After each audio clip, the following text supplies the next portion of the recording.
இன்னைக்கு வந்து சாம்பார் பொடி தான் வீடியோ பண்ண போறோம்.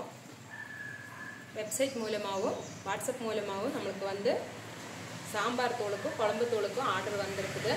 ஆர்டர் பண்ணின எல்லாருக்கும் ரொம்பவே தேங்க்ஸ். இன்னி இதே மாதிரி எங்களுக்கு வந்து சப்போர்ட் பண்ணுங்க. இன்னைக்கு வந்து சாம்பார் பொடி எப்படி பண்ணுறதுன்னு பார்க்கலாம்.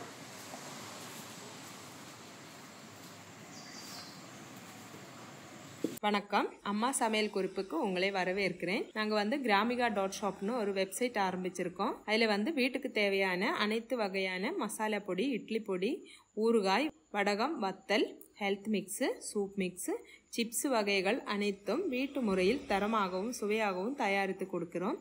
தேவைப்படுறவங்க வெப்சைட் மூலமாகவும் வாட்ஸ்அப் மூலமாகவும் ஆர்டர் பண்ணி வாங்கிக்கலாம்.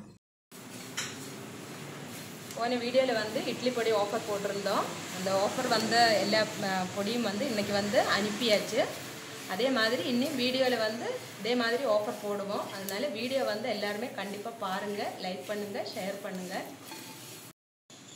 சாம்பார் தூளுக்கு வந்து தேவையான பொருள் என்னெல்லான்னு பார்த்துடலாம். இதில் வந்து காஷ்மீரி சில்லி வந்து ஒரு 100 கிராம் அளவுக்கு எடுத்திருக்கோம். அதே மாதிரியே சாதா மிளகா வந்து 900 கிராம் எடுத்திருக்கோம். மிளகா மட்டும் 1 கிலோ, காஷ்மீரி சில்லி 100 கிராம், சாதா மிளகா 900 கிராம் எடுத்திருக்கோம். அதே மாதிரியே மல்லி 1 கிலோ எடுத்திருக்கோம். அதில் கழுவி காய வச்சு எடுத்த மல்லி 1 கிலோ, மிளகு 100 கிராம், கடுகு 100 கிராம், வெந்தயம் 100 கிராம், ஜீரகம் 100 கிராம், கருவேப்பிலை ஒரு 3 கைப்பிடி அளவுக்கு போட்டுடலாம். மஞ்சள் வந்து ஒரு 50 கிராம் எடுத்திருக்கோம். துவரம்பருப்பு வந்து 200 கிராம், கடலைப்பருப்பு 200 கிராம், இட்லி அரிசி வந்து 100 கிராம், பெருங்காயம் வந்து ஒரு 75 கிராம் எடுத்து வச்சுருக்கோம். உருளி வந்து சூடாயிருச்சு. நம்ம வந்து மல்லியை முதல்ல வந்து வறுத்து எடுத்துக்கலாம். ஒரு 3 வாட்டியாக வறுக்கிற மாதிரி போட்டுடலாம்.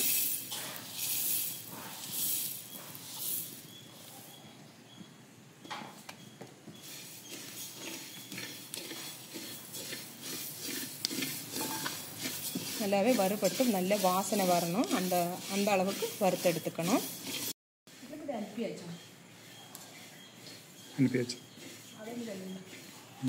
அப்புறம் வந்து மல்லி வந்து வறுபட்டாச்சு. நம்ம வந்து இதை வந்து வேற ஒரு பிளேட்டுக்கு மாற்றிடலாம்.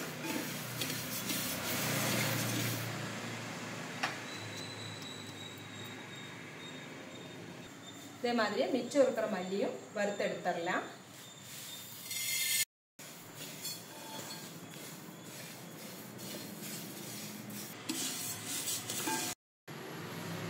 நூறு கிராம் அளவுக்கு இட்லி அரிசி, இதையும் வறுத்துடலாம். நல்லாவே பொரிஞ்சு வரணும். அரிசி நல்லா பொரிஞ்சு வந்துருச்சு. இதையும் அந்த பிளேட்டில் எடுத்து கொட்டிடலாம். புழுங்கல் அரிசியை வந்து வறுத்து எடுத்து வச்சாச்சு. இது வந்து கடலைப்பருப்பை வறுத்து எடுத்துடலாம். கடலைப்பருப்பு நல்லா சிறப்பாக வறுக்கணும். கடலைப்பருப்பு வந்து கொஞ்சம் வறுபட்டுருச்சு. இதோடவே இந்த துவரம் பருப்பையும் போட்டுடலாம். இது வந்து ரெண்டும் நல்ல செவக்க வறுக்கணும்.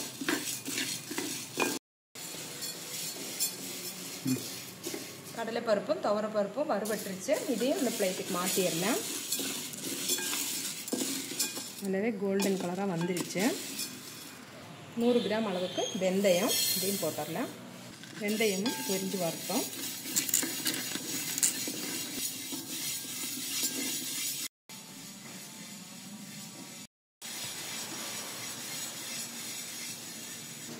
மிளகு,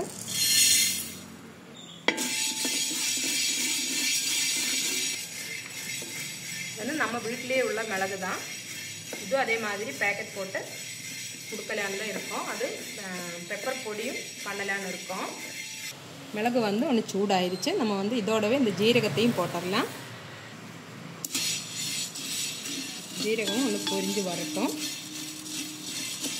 இல்லை மிதமான தீயில தான் நம்ம வந்து வறுத்தெடுக்கிறோம். ஒரே ஒரு விறகு வச்சு அந்த சூடுலேயே தான் நம்ம வறுத்துட்ருக்கோம்.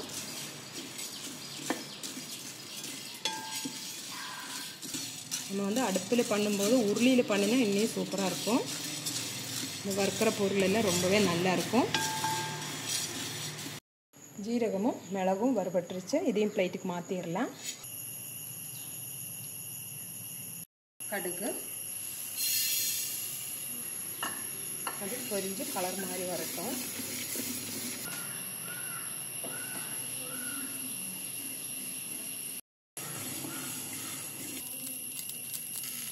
கடுகும் பொரியறதுக்கு ஆரம்பிச்சிருச்சு. கொஞ்சம் பொரிஞ்சு ஒன்று கலர் மாறணும். இதையும் பிளேட்டுக்கு மாற்றிடலாம்.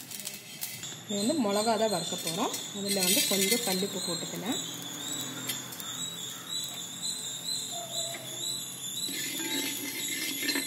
வந்து 100 கிராம் அளவுக்கு காஷ்மீரி சில்லி இதை போட்டுடலாம்.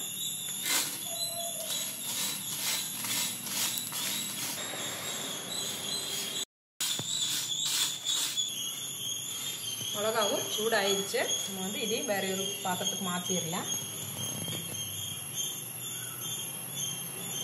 மறுபடியும் கொஞ்சமாக உப்பு போட்டுக்கலாம்.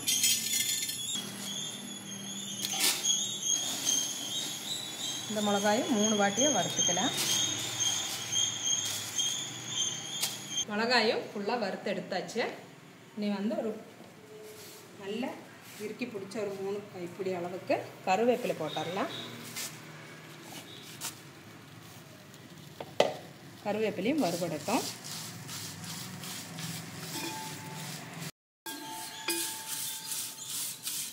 கருவேப்பிலையும் வறுபட்டுருச்சு. இதையும் பிளேட்டுக்கு மாற்றிடலாம். பெருங்காயத்தை வந்து வறுக்கிறதுக்காக கொஞ்சமாக எண்ணெய் ஊற்றிடலாம். 75 கிராம் அளவுக்கு பெருங்காயம் எடுத்துருக்கோம். எண்ணெய் வந்து கொஞ்சம் சூடாகட்டும். பெருங்காயத்தை போட்டுடலாம். காயமும் நல்லா பொரிஞ்சு வரட்டும். பெருங்காயமும் பொரிஞ்சு வந்துடுச்சு. வேறு ஒரு பாத்திரத்துக்கு மாற்றிடலாம். சாம்பார் பொடிக்கு தேவையான பொருள் எல்லாம் வறுத்து எடுத்தாச்சு. இது வந்து கொஞ்சம் ஆறட்டும். ஆறுனதுக்கப்புறமா மிஷினில் கொண்டு போய் பொடிச்சிட்டு வந்துடலாம். எல்லாமே உருளியில் தான் வச்சு வறுத்துருக்கோம். இந்த மஞ்சளையும் ஒன்று சின்ன சின்ன பீஸாக கட் பண்ணி போட்டுக்கலாம். உடச்சி போட்டுடலாம். மிஷினில் கொடுக்கறதுனால இந்த அளவுக்கு பீஸாவும் போட்டுக்கலாம். நம்ம வந்து மிக்சியில் பொடிக்கிறதா இருந்ததுன்னா தட்டி கொஞ்சம் சின்ன சின்ன பீஸாக கட் பண்ணி தான் போடணும். வறுத்து வச்ச பொருள் எல்லாம் ஆறட்டும். ஆறுனதுக்கப்புறமா மிஷினில் கொண்டு போய் அரைச்சிட்டு வந்துடலாம். அரைச்சிட்டு வந்ததுக்கப்புறமா கொஞ்சம் நேரம் ஒன்று காத்தாட போட்டுட்டு அதுக்கப்புறமா பேக்கிங் பண்ணிடலாம்.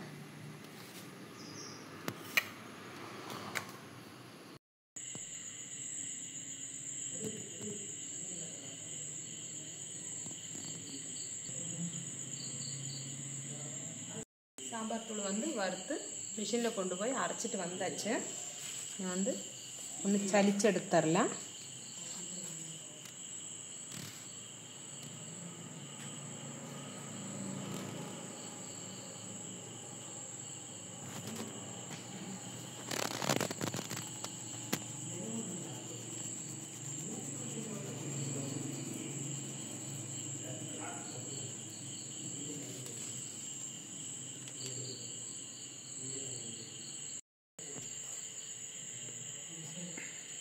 மிஷினில் வந்து அரைச்சி எடுத்துகிட்டு வந்ததுக்கப்புறமா ஒரு 2 மணி நேரம் பேப்பரில் விரித்து காத்தாட போட்டு வச்சுட்டோம்.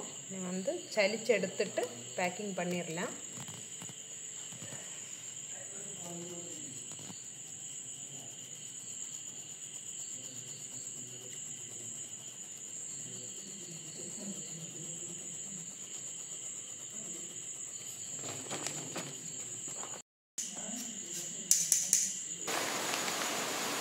பேக்கிங் பண்ணிக்கலாம்.